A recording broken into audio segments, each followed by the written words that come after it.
하나님의 말씀은 에베소서 1장 3절에서 7절의 말씀입니다.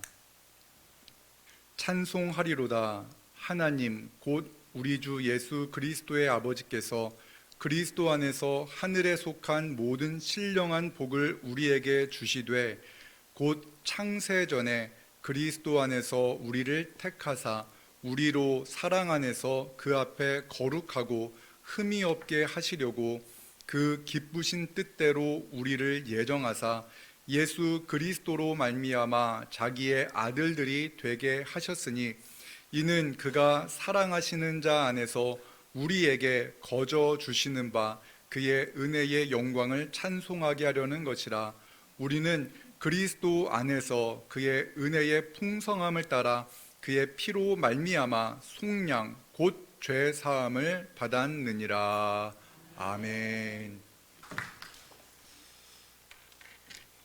한 TV 예능 프로에서 연예인이 나와서 자신이 부모님에게 물려받은 땅을 몇 년 전에 평당 10,000원에 팔았는데 지금 그 땅이 200만 원이 되었다면서 후회하는 이야기를 들었던 적이 있습니다. 여러분들도 이와 비슷한 후회를 하신 경험이 있습니까? 후회는 과거에 잘못한 일을 두고두고 생각하면서 한탄하는 것을 말합니다. 중대한 사건뿐만 아니라 사소한 사건에 대해서도 후회할 수 있습니다. 만약 그때 이렇게 했더라면 하는 생각을 반복해서 하는 것, 이것이 후회입니다. 신앙생활을 하지 않는 남편으로 인해 힘들어하는 성도님과 만나서 이야기를 했던 적이 있습니다. 남편 때문에 힘들고 어려우면 아가씨 쪽에 교회에서 소개시켜준 전도사님과 함께 결혼을 했으면 어떨까, 이러한 마음이 문득 든다고 합니다. 젊은 시절에는 신앙생활이 그렇게 중요하게 생각되지 않았는데 살다 보니 신앙생활보다 중요한 것이 없다는 것을 느꼈기 때문에 그러한 후회를 한다라는 말입니다.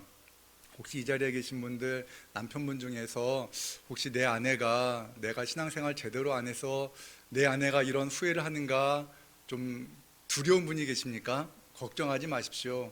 그 성도님은요, 우리 교회 분이 아닙니다. 우리 교회 다니시는 성도님과 한번 또 이런저런 이야기를 나누다가 이런 질문을 했습니다. 성도님, 살아오면서 후회되는 일이 없었습니까? 라고 이렇게 질문을 드렸더니 그분께서는 이런 말씀을 하십니다. 후회되는 일이 없습니다. 사실 저는 공부도 못했고 여러 가지 실패도 경험했지만 지금 내가 예수 그리스도를 믿고 나의 삶이 너무 기쁘고 감사하기 때문에 과거의 일들을 후회하며 살고 있지 않습니다. 지금 저는 하나님으로 인해서 너무나 행복합니다라는 그러한 고백을 들었습니다. 이 성도님의 고백을 들으면서 찬송이 무엇인가, 감사가 무엇인가에 대해서 생각해 보았습니다. 찬송이라는 그 말에는요, 칭찬하다, 찬미하다, 존경하다, 인정하다라는 뜻을 담고 있습니다. 찬송한다는 말에는 어떤 대상을 인정하고 확실히 믿는다는 말을 내포하고 있습니다. 그런데 찬송에 대한 오해가 우리 성도님들 가운데는 많이 있을지 모릅니다. 찬양을 그냥 노래하는 것으로 이해하는 경우가 있습니다. 찬송 또는 찬양을 노래하는 것으로 이해하기 때문에 찬송을 노래하는 행위로 생각을 해서 찬양 잘한다라는 말을 하면 노래 잘한다라는 말로 오해할 수가 있을지 모릅니다. 그러나 찬송이라는 것은 꼭 노래와 같이 이렇게 우리가 부르는 그러한 노래 가사에 있는 것만을 말하는 것이 아닙니다. 찬송은 하나님을 하나님으로 고백하는 것이며 하나님이 우리를 위해 행하신 것을 고백하는 것이 바로 찬송입니다. 찬송의 의미를 잘 보여주는 성경 말씀이 있습니다. 출애굽기 15장 1절의 말씀입니다. 함께 읽습니다. 이때에 모세와 이스라엘 자손이 이 노래로 여호와께 노래하니 일러스되 내가 여호와를 찬송하리니 그는 높고 말과 그 탄 자를 바다에 던지셨음이로다. 아멘. 찬송은 하나님께서 나에게 행하신 위대하고 놀라운 일을 고백하는 것입니다. 하나님은 애굽에서 노예 생활을 하던 이스라엘 백성을 구원하셨습니다. 모세와 이스라엘 백성은 이스라엘을 추격하던 애굽의 군대, 바로의 모든 군대를 홍해에서 멸하시는 하나님을 보았습니다. 하나님의 위대하신 놀라운 손길을 경험하고 하나님의 구원하심을 고백한 겁니다. 이것이 바로 찬송입니다. 하나님이 행하신 일을 말하는 것이 찬송이라는 말씀입니다. 찬송에 대해서 오해하는 두 번째 오해는 하나님으로부터 큰 은혜를 받을 때에만 찬송할 수 있다라는 생각입니다. 그렇다면 하나님으로부터 물질의 복을 받고 하나님으로부터 건강의 복을 받고 하나님으로부터 행복의 은혜를 받으면 찬송하지만, 이와 반대로 가난하고 고난 중에 있고 내 삶 가운데 어려운 일이 있으면 하나님을 찬송할 그러한 자격이 없는 것입니까? 아닙니다. 병이 들어도 가난해도 하나님을 찬송할 수 있습니다. 내가 가지고 있는 것을 다 잃어버려도 하나님을 찬송할 수 있습니다. 욥기 1장 21절의 말씀 함께 읽습니다. 이르되 내가 모태로부터 알몸으로 나왔사온즉 또한 알몸이 그리로 돌아가올지라. 주신 이도 여호와시요 거두신 이도 여호와시오니 여호와의 이름이 찬송을 받으실지니이다 하고. 아멘. 이 찬송을 한 욥은요, 부자였습니다. 재물도 많았고 자녀들도 많았습니다. 그는 큰 문제 없이 무난한 삶을 살아갔습니다. 아니, 어찌 보면 일반적인 사람들보다 더 풍요로운 삶을 살았습니다. 그런데 그가 어느 날 그 모든 것을 잃어버렸습니다. 재산도 다 잃어버렸고 그의 사랑하는 자녀들도 사고로 인해서 다 사망했습니다. 그는 과거에 하나님께서 주신 재물로 인해서, 하나님께 주신 평안함으로 인해서 그때도 하나님을 찬송했을 겁니다. 그러나 그의 모든 재물이 사라지고 그의 가정에 닥친 그러한 크고 어려운 환난 중에도 그는 찬송했습니다. 우리는 상황이 좋을 때만 하나님을 찬송할 수 있는 것이 아니라 우리 인생 가운데 내가 감당하기 어려운 그러한 시련 중에도 하나님을 찬송할 수 있습니다. 찬송은 하나님이 행하신 놀라운 일을 깊이 생각한 사람이 할 수 있는 그러한 믿음의 고백입니다. 에베소서 1장 3절의 말씀을 세번역 성경으로 함께 같이 읽습니다. 우리 주 예수 그리스도의 아버지이신 하나님을 찬양합시다. 하나님께서는 그리스도 안에서 하늘에 속한 온갖 신령한 복을 우리에게 주셨습니다. 아멘. 에베소서를 기록한 사도 바울, 그가 이 에베소서를 기록하고 있을 그 당시에 사도 바울은 안락한 집에서 이 서신을, 이 편지를 기록한 것이 아닙니다. 사도 바울은 불편하고 아주 답답한 그 공간, 즉 감옥에서 이 에베소서를 쓰고 있습니다. 바울은 죄를 짓지 않았습니다. 그가 지은 죄가 있다면 그가 이방인들에게 예수 그리스도를 전했다는 이유 하나밖에 없습니다. 에베소서 3장 1절의 말씀 함께 읽겠습니다. 에베소서 3장 1절입니다. 이러므로 그리스도 예수의 일로 너희 이방인을 위하여 갇힌 자 된 나 바울이 말하거니와. 아멘. 사도 바울은 지금 감옥에 갇혀 있습니다. 그가 감옥에 갇혀 있었지만 그는 그 감옥에서 자신에게 베푸신 하나님의 은혜를 깊이 생각했습니다. 그 하나님의 은혜를 깊이 생각하니 하나님을 향하여 찬송을 올려드릴 수가 있었습니다. 그리고 에베소 교회에 있는 성도들을 향하여서도 우리 함께 하나님을 찬송합시다 말합니다. 에베소서 1장 4절의 말씀 함께 같이 읽습니다. 세번역 성경입니다. 하나님은 세상 창조 전에 그리스도 안에서 우리를 택하시고 사랑해 주셔서 하나님 앞에서 거룩하고 흠이 없는 사람이 되게 하셨습니다. 아멘. 사도 바울은 우리가 하나님으로부터 매우 특별한 사랑을 받고 있다고 말합니다. 하나님은 세상을 창조하시기 전에 그리스도 안에서 우리를 택하셨다라고 말합니다. 그리고 택하시고 사랑하셨다고 말합니다. 사도 바울이 지금 하나님을 찬송하는 것은 그가 훗날 하나님은 나를 이 감옥에서 구원해 주실 거니까 내가 이렇게 찬양을 해야지라는 것이 아닙니다. 그가 감옥에 갇혀 있고 많이 불편하고 힘이 들지만 하나님의 말씀을 묵상하고 하나님의 은혜를 기억하니 너무나 큰 기쁨과 감사가 있었기에 하나님을 찬송하고 있는 겁니다. 여러분들이 지금 힘들고 어려운 시간에 있습니까? 그렇다면은 하나님을 찬송하시기 바랍니다. 찬송 생활의 권능이라는 책에서 멀린 목사님은 이렇게 말합니다.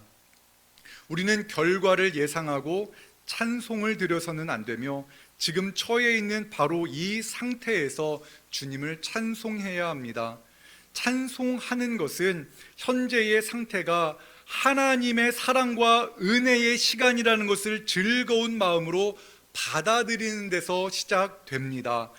찬송은 미래에 어떤 일이 일어나기를 바라거나 지금 내게 좋은 일이 있기 때문에 하는 것이 아닙니다. 찬송하는 사람은 지금 하나님이 나와 함께 하심을 기뻐하며 찬송해야 합니다라고 이렇게 말합니다. 상황이 바뀐다고 하나님을 찬송할 수 있는 것이 아닙니다. 무언가 소유했다고 감사할 수 있는 것도 아닙니다. 우리가 감사하고 찬송할 수 있는 것은 우리의 존재가 변화되어질 때, 우리의 신분이 바뀔 때에야 비로소 할 수 있는 믿음의 고백입니다. 사도 바울은 하나님께서 우리를 예수 그리스도로 말미암아 우리가 하나님의 자녀가 되게 하셨다고 말합니다. 에베소서 1장 5절과 6절의 말씀을 함께 읽겠습니다. 그 기쁘신 뜻대로 우리를 예정하사 예수 그리스도로 말미암아 자기의 아들들이 되게 하셨으니 이는 그가 사랑하시는 자 안에서 우리에게 거저 주시는 바 그의 은혜의 영광을 찬송하게 하려는 것이라. 아멘. 하나님은 우리를 자녀로 삼으셨습니다. 우리에게 그 은혜를 베풀어 주셨습니다. 그런데 사람들은요, 지금 당신이 하나님의 자녀입니다라는 이 말을 크게 중요하게 생각하지 않습니다. 하나님이 당신을 사랑합니다라고 말을 해도 그 말에 크게 감동받지 않습니다. 주 예수를 믿으라, 그리하면 하나님의 자녀가 되는 권세를 누리게 될 것이다 라고 말을 해도 사람들은 그 말에 귀를 기울이지 않습니다. 나를 도와줄 사람이 있고 내가 의지할 재물이 있고 내가 건강하면 예수님을 믿으라는 그 말이 중요하게 들리지 않습니다. 오직 이 말씀을 듣는 사람은, 이 말씀이 크게 다가오는 사람은 의지할 것이 아무것도 없고 나를 도와줄 사람이 아무것도 없는 그러한 연약한 자만이 이 말에 귀를 기울입니다. 하나님의 자녀가 누리는 복, 하나님의 자녀가 누리는 특권이 무엇인가에 대해서 잘 설명해 주는 말씀이 있습니다. 우리가 잘 아는 아버지를 떠난 그 탕자의 이야기입니다. 어떤 사람에게 아들이 2명 있었습니다. 그런데 그 둘째 아들이 자신이 받을 유산을 아버지에게 달라고 말을 합니다. 그리고 그 재산을 가지고 해외에 나가서 허랑방탕하게 살아갑니다. 돈이 많으니까 하고 싶은 대로 살아갑니다. 이것저것 맛있는 것도 먹고 이것저것 하고 싶은 것을 다 하며 살았습니다. 돈이 있는 동안 그는 참 행복한 사람이다라고 생각했습니다. 하지만 그의 씀씀이가 너무 컸습니다. 그의 돈은 다 사라졌습니다. 그는 가난해졌고 먹을 것이 없었습니다. 먼 이방 땅 외국에서 그를 돌봐줄 사람 한 사람도 없었습니다. 먹을 것이 귀한데 공짜로 음식을 줄 사람도 없었습니다. 그는 굶어 죽을 위기에 봉착합니다. 그리고 그때 그는 비로소 생각합니다. 우리 아버지 집에는 먹을 것이 많은데, 품꾼들은 일하고 먹을 것을 먹는데 나는 돼지가 먹는 열매도 먹지 못하는구나. 그런 안타까운 마음에, 그런 답답한 마음에 그는 아버지의 집으로 들어가서 품꾼처럼 일하겠노라 생각하고 아버지의 집으로 돌아갑니다.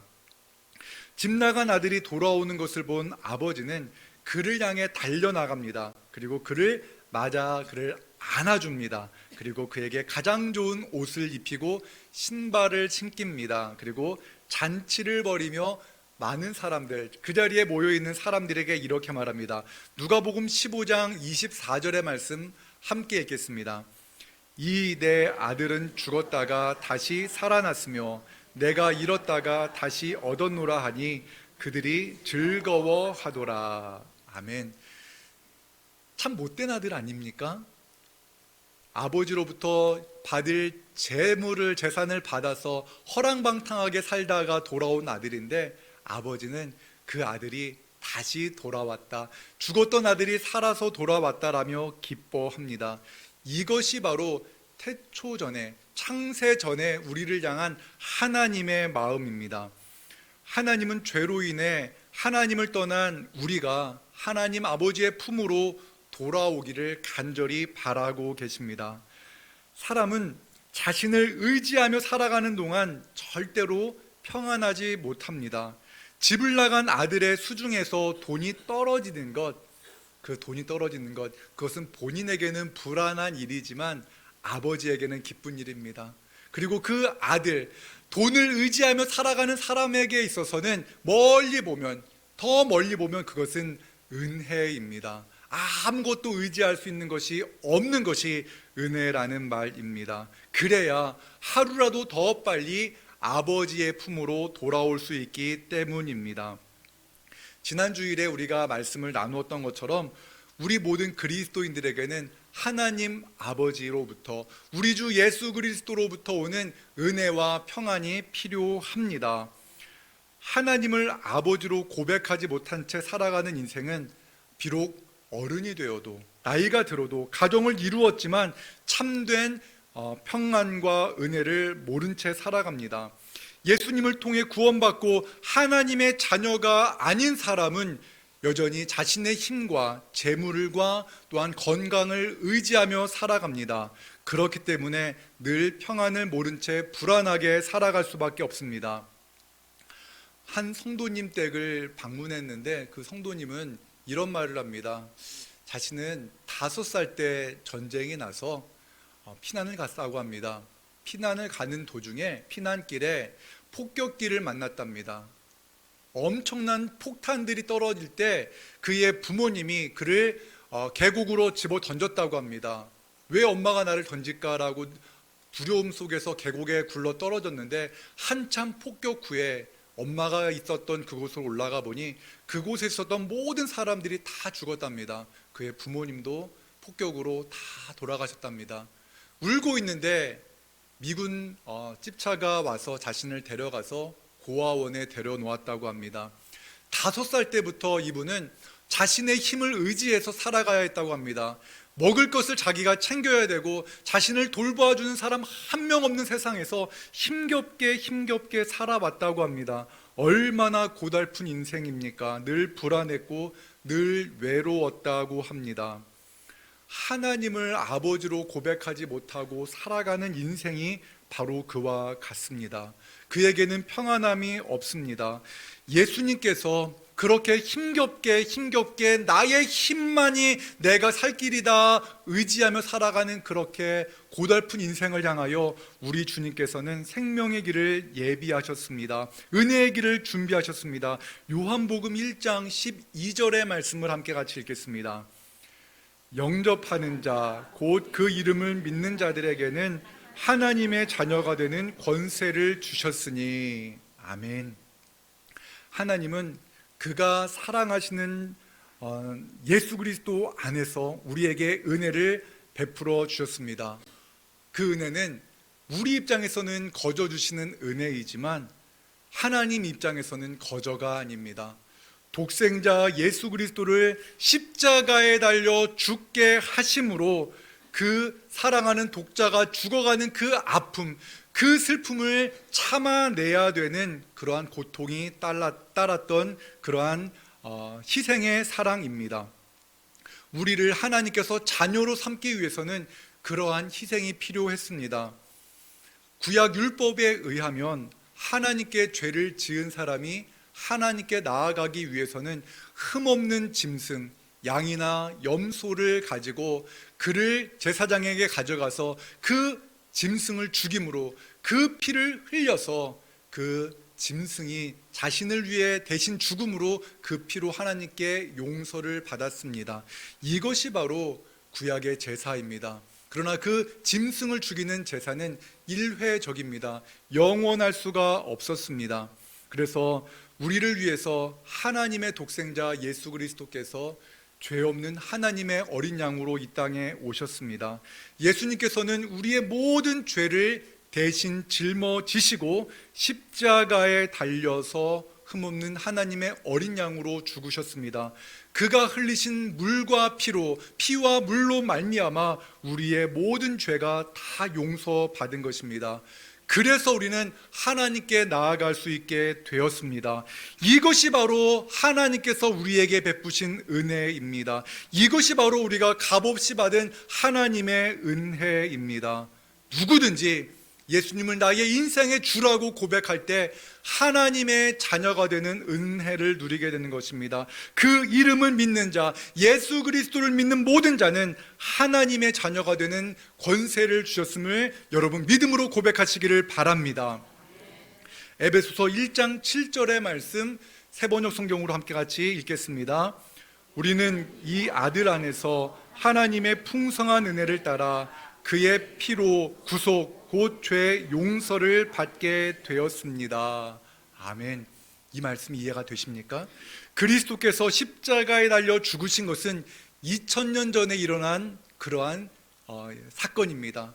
그런 역사적 사건이지만 하나님의 어린 양 예수 그리스도의 죽으심, 그 십자가의 죽으심과 더불어서 그 구원의 역사는 바로 오늘 일어나는 영원한 현실입니다. 우리가 예수 그리스도를 나의 주라고 고백하는 그 순간 그 십자가에 달려 죽으신 예수 그리스도의 그 구원의 역사가 지금 우리에게 나타나는 것입니다. 예수 그리스도를 우리의 주라고 고백하실 때 우리는 하나님의 자녀가 되는 놀라운 은혜를 받게 되는 것입니다. 사랑하는 여러분, 여러분은 지난 한 주간 무엇을 후회하며 사셨습니까? 비싼 땅을 값싸게 판 것을 후회하며 사셨습니까? 아니면 어린 시절, 청소년 시절 친구를 잘못 만나 공부를 하지 못하고 좋은 대학에 가지 못한 그러한 젊은 날을 후회하며 살아가고 있습니까? 아니면 무언가 나의 어떠한 선택의 결과로 나의 어떤 잘못된 결정으로 인하여 지금 내가 이렇게 힘들게 살아간다고 생각하며 그 과거의 한 시점을 후회하며 살아가고 있습니까? 이제 그 후회를 멈추시기 바랍니다. 우리가 진정 후회해야 될 것은 하나님을 우리의 아버지로 온전히 고백하지 못한 채 나의 능력과 나의 힘과 나의 재산만을 의지하며 살다 보니 하나님의 은혜와 평강을 누리지 못했던 나의 그러한 과거를 후회해야 합니다. 이제는 우리는 그 과거, 나의 힘을 의지하며 살았던 그 과거를 이제 내려놓고 주 예수 그리스도를 나의 주인으로 고백함으로 말미암아 새로운 삶을 살아가는 그러한 은혜를 누리는 우리 모두가 되기를 주님의 이름으로 축원합니다. 지금 이 시간 우리에게 은혜를 베풀어 주신 하나님의 은혜를 찬송해야 됩니다.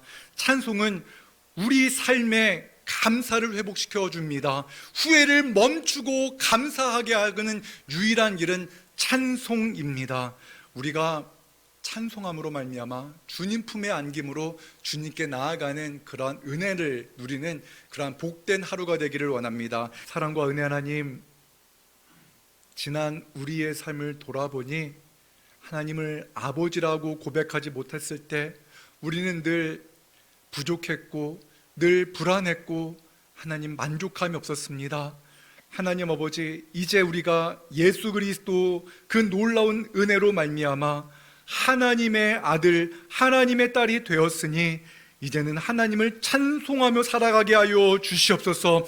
항상 기뻐하며 쉬지 말고 기도하며 모든 것에 감사하는 하나님의 뜻대로 살아가는 주의 백성들 다 되게 하여 주시옵소서.